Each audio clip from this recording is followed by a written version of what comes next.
Imagine being able to enter the body of anyone you think about and control them for 5 seconds. And that's exactly what happened to the protagonist of our story, Yu. But before we dive into the tale, subscribe to the channel, hit the like button, and let's begin unraveling the story.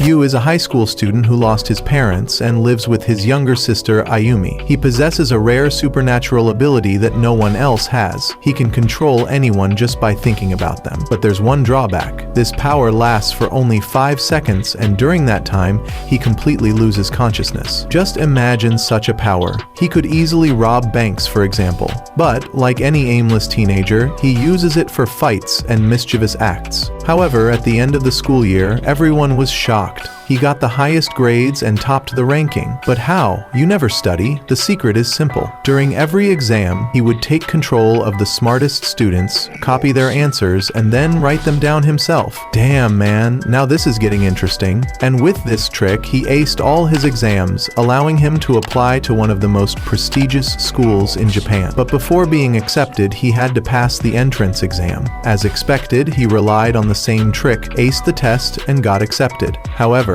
this time, things didn't go smoothly. The student council began to suspect him. They summoned him, accusing him of cheating. If he was confident in his abilities, he had to solve this test in front of them right now. He tried to escape, but they warned him that if he ran, he would be expelled immediately. He had no choice but to sit down and take the test, yet he couldn't understand a single thing. At that moment, he decided to use his power again, this time on one of the student council members, assuming they knew the answers. But instead, he discovered something entirely unexpected. Enraged, he tore up his answer sheet. Suddenly, a girl appeared out of nowhere and snapped a picture of him. Her name was Tomori, and she was from a completely different school. She said to him, "I've taken several photos of you losing consciousness suddenly. You can control other people's bodies, can't you?" Realizing he had been exposed, he tried to escape, but someone else chased after him. Someone incredibly fast, so fast that you couldn't even process what was happening. When they finally caught him, the mysterious person said, "My name is Akaho. My ability is teleportation.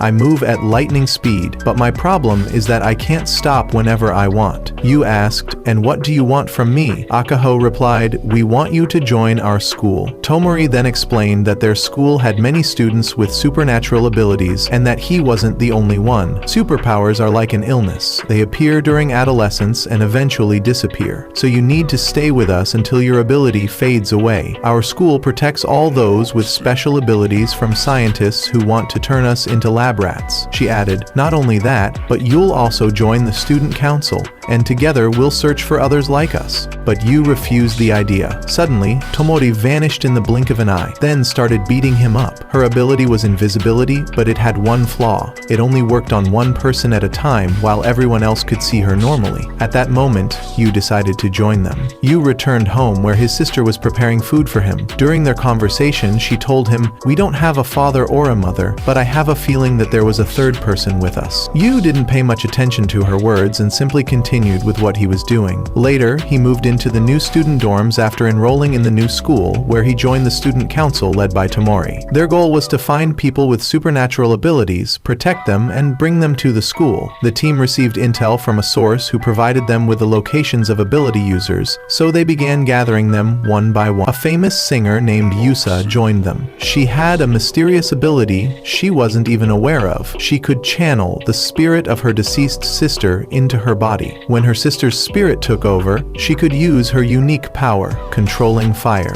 Later on, it was revealed that Tomori had an older brother who was passionate about singing and music. However, he and his sister were captured by scientists and subjected to cruel experiments that drove him insane. One day, someone rescued him from the facility, but it was too late. His mental state had completely deteriorated. Now, he was confined in a psychiatric hospital. They went to visit him, and there Yu showed signs of shock as he realized that what Tomori had said wasn't just a joke. It was a horrifying terrifying reality. Even so, they continued their mission, searching for ability users day after day. One day, Yu returned home to find his sister feeling unwell. He told her not to go to school the next day. The next morning, while Yu was at school, the team received a report from their informant about a new ability user, someone with the power of destruction. Upon learning the location, Yu felt a strange sense of unease, because the place mentioned was the student dormitory complex. Could that mean the person in question was his sister? Tomori ordered a confirmation, so they went to visit her and spent some time with her. They didn't notice anything unusual, but Ayumi told her brother that she had a terrifying nightmare. As they were leaving,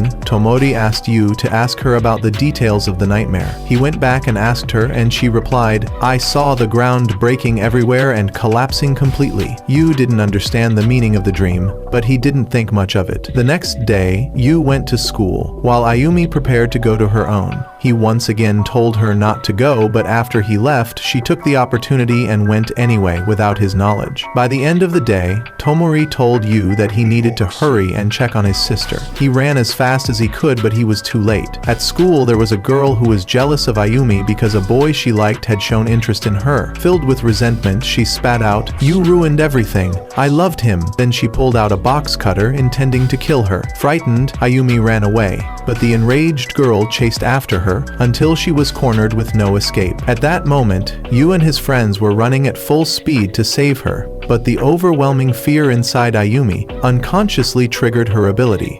Everything around her started to collapse. The walls, the ground, everything crumbled completely. Yu arrived, but it was already too late. Ayumi was dead.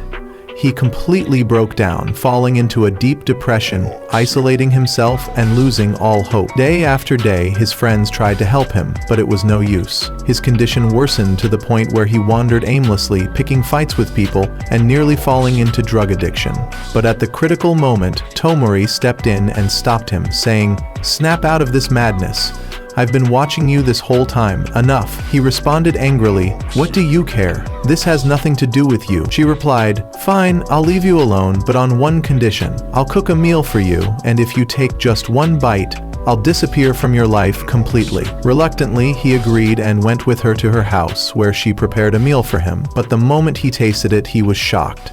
"This is the same dish Ayumi used to make for me." He never particularly liked it, but she would always cook it for him and write encouraging notes with it. He remembered her, and tears welled up in his eyes. He began to cry, then started eating non-stop. "I don't know why I'm crying." Overcome by nostalgia for the meal his sister used to make, he finished the entire dish. At that moment, Tomori smiled and said, "Well, you didn't just take one bite, you finished the whole plate. That means you're staying with us." Finally, Yu smiled. He returned to his team, and his desire to continue moving forward was rekindled. Later, Tomori decided to take him to a concert of a band she loved, the same band her brother had been a fan of. They went together, and Yu was surprised by the song playing. It was supposed to be performed for the first time, yet he said, "I'm sure I've heard this before." At that moment, memories began flooding back, and he felt a distortion in his mind. He screamed at the top of his lungs before collapsing and losing consciousness. That's when we saw Yu's past and discovered that as a child he had been held in a facility where experiments were conducted on people with supernatural abilities. We also learned that he had an older brother who possessed the most powerful ability of all, time travel. Because of this, he was kept blindfolded at all times so he couldn't use it. Moreover, we found out that Yu's true ability wasn't controlling others, it was the power to steal and absorb other abilities, but he had never realized it. Everyone devised a plan to free Yu's brother so he could travel back in time and save them. And indeed, Yu managed to rescue him. His brother then went back to the past to gather everyone and protect them. But each time he failed. This forced him to keep rewinding time repeatedly to correct his mistakes. However, each time he used his ability, he lost part of his vision.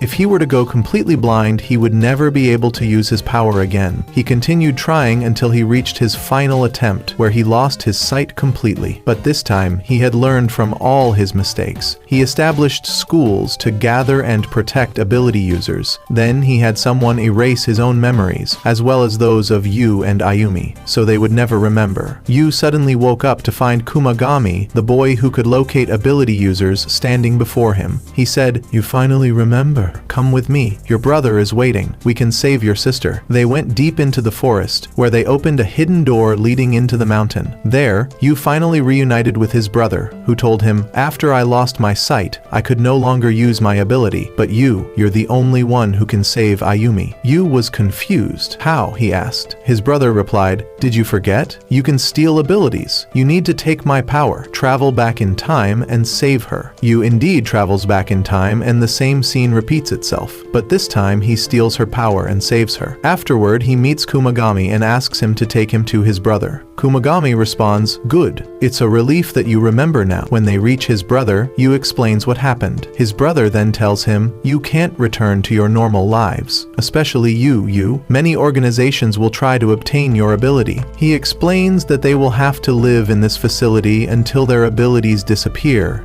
adding, "As you know, this facility was established for supernatural ability research, and it is the safest place in all of Japan." Later, they head to the laboratory, where they learn the true origin of supernatural abilities. It turns out they are caused by a comet called Charlotte, which passes near Earth every 75 years. As it moves, strange particles fall onto the planet's surface, granting abilities to those who inhale them. Because of this, efforts have begun to develop a vaccine to prevent more people from being affected, and the production has already started in Japan. Meanwhile, a new ability user emerges. Kumagami heads to the student council, but as soon as he gets into a car and they start driving, the driver suddenly takes an unexpected route. Kumagami asks what's happening, only to realize that the driver has been threatened. His family is being held hostage, leaving him with no choice but to obey. They arrive at their destination, where they encounter a foreign terrorist group aiming to exploit ability users for their own benefit. The driver, desperate, says, "I did what you asked, now let my family go." But the group responds, "We still need you. We'll contact you later. If you ever want to see your family again, you'd better follow orders." At that moment, the driver apologizes to Kumagami, then leaves. One of the terrorists grabs Kumagami and starts torturing him, trying to extract information about the other ability users. At first, he refuses to say anything, but they inject him with a drug that forces him to reveal the truth. He ends up exposing everything. Things escalate further as the terrorist group invades the residential complex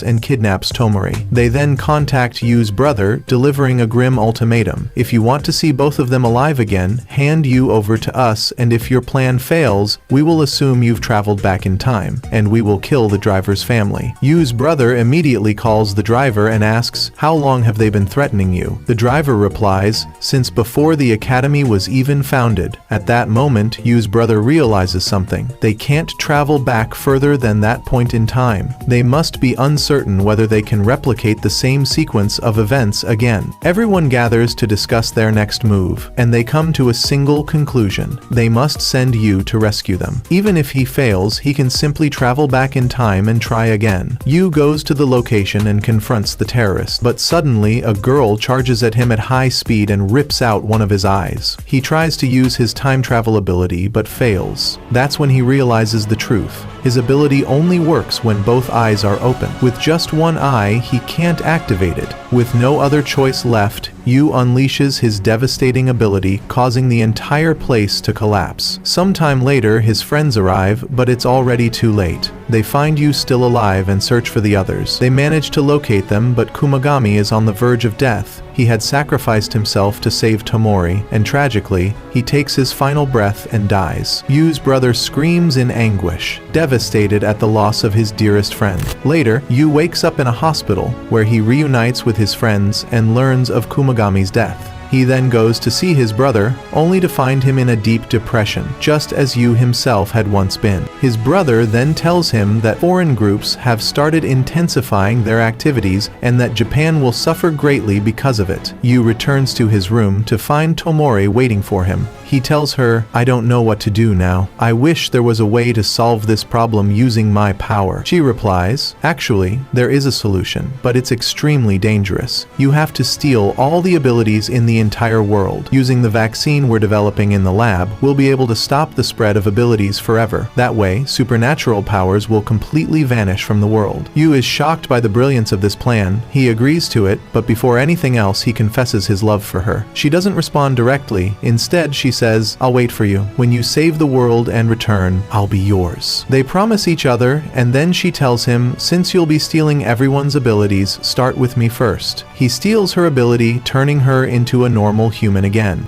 Then he steals the powers of his friends at school as well. After that, Yu prepares for his journey and meets Tomori one last time. She gives him some notes she prepared herself to help him on his mission. And so, Yu sets out on his quest to cleanse the world of supernatural ability users. However, he faces one major problem. He needs an ability that allows him to locate those who possess powers. Eventually, he finds someone with a unique ability that enables them to identify ability users just by looking at a map. With this, his problem is solved. Yu continues stealing abilities one by one, but he begins to suffer from severe side effects due to the overwhelming number of powers he has absorbed. With so many abilities inside him, Yu starts losing control over himself, nearly harming civilians. As the days pass, his memories become increasingly jumbled, but there's one thing he clings to, something he refuses to let go of, even though he's completely forgotten what it is. It's the notes that Tomori gave him. Only one person remains. Once Yu steals their ability, he will have collected all the powers in the world, but by this point his body has become incredibly weak. At that moment, someone attacks him from behind, injuring him. As the attacker moves closer, a girl steps in to defend Yu, refusing to leave him alone. It turns out that this girl is the last ability user in the world. Her ability? Courage. Yu steals her power, but she remains standing before him, unwavering. He tells her to leave, saying, "Get away, I'll handle this myself." Yu tries to move, but the man who attacked him is still determined to fight. He lands another blow, striking Yu in the back. Yu collapses to the ground, reaching for the notes, but he completely loses consciousness. At that moment, a plane appears in the sky. On board is his brother, who takes him back home. Yu wakes up in a hospital to find Tomori sitting beside him, waiting for him to regain consciousness. But he doesn't recognize her. Confused, he asks, "Who are you?"